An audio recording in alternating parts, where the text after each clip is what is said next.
My plan was to detonate an IED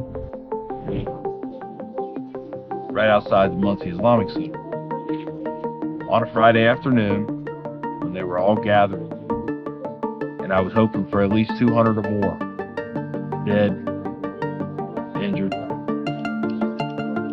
at least. That was my goal, 200 or more. I knew I'd get caught. My DNA's on the national database. I was good with that. I wanted to be in court. I wanted to make my statements. I wanted to tell people, yes, I did this. Assalamualaikum warahmatullahi wabarakatuh. Saudaraku seiman, sebangsa dan setanah air. Hidayah datang tidak pernah terduga.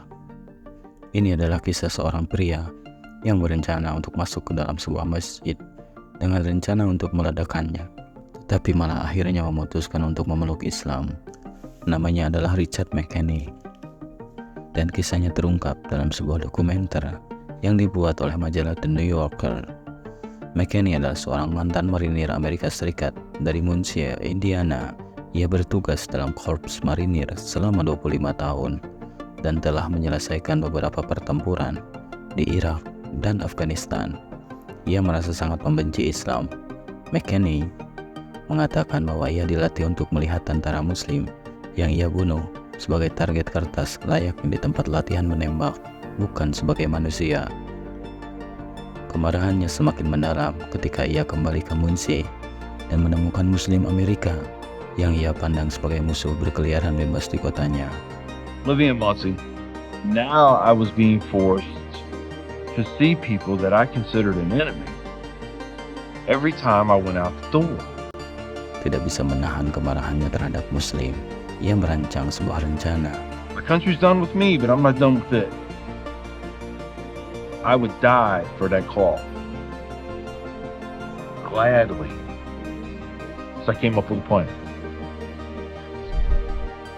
I said, okay, not an explosive expert by no means, but I knew enough to make a bomb. Ia mengembangkan rencana untuk meledakkan sebuah masjid setempat di wilayahnya, dan ia menganggap ini sebagai misi terakhir dalam perang melawan Islam. My country's done with me, but I'm not done with it. I would die for that cause. Gladly. So I came up with a plan. I said, okay, not an explosive expert by no means, but I knew enough to make a bomb. Let me find a good place where I think I can get the most bang for my buck. My plan was to detonate an IED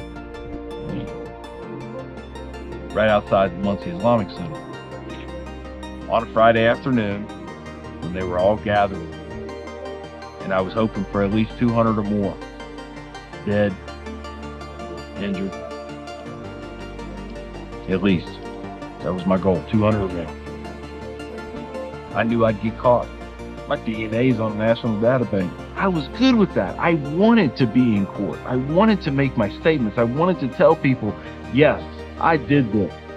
Namun, ketika ia memasuki masjid untuk memeriksa situasi, ia diperlakukan dengan hangat dan ramah, layaknya sebagai tamu yang dihargai, dan itu membingungkan dan mengguncangkannya, karena ia tidak mengharapkan perlakuan baik. Meskipun demikian, ia masih memiliki niat untuk memanfaatkan situasi ini. Ia bertanya kepada anggota masjid dan meminta Al-Quran yang ia rencanakan untuk membaca sebagai bentuk pembenaran kebenciannya terhadap Islam.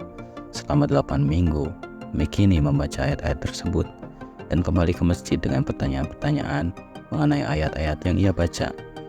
Setiap kali ia ditemui dengan pengertian dan jawaban, hingga setelah 8 minggu berlalu dan segala pertanyaan dan keraguannya tentang Islam terjawab, ia memutuskan untuk memeluk Islam. Ini layaknya peribahasa dari benci menjadi cinta. Misinya untuk meledakkan sebuah masjid berubah menjadi misi melindungi masjid. I could never, in a million years, could never repay this community what they've given me. I see a lot of my actions now and I'm making up amends. I hope the day comes when I can forgive myself. 14 tahun setelah rencana pengeboman tersebut, McKinney masih memeluk Islam hingga saat ini, dan dia berupaya untuk memperbaiki kesalahannya. McKinney sekarang aktif menjadi seorang aktivis anti kebencian dan pembicara Islam. Ia juga pernah menjabat sebagai Presiden Islamic Center of Muncie selama 2 tahun, tempat di mana ia dulunya berencana untuk meledakannya. Sesungguhnya Allah memberi hidayah kepada siapapun yang Ia handaki. Semoga kita bisa menarik manfaat dari video yang kami bagikan. Semoga Allah Subhanahu wa taala memberi keistiqomahan kepada kita semua. Amin ya rabbal alamin.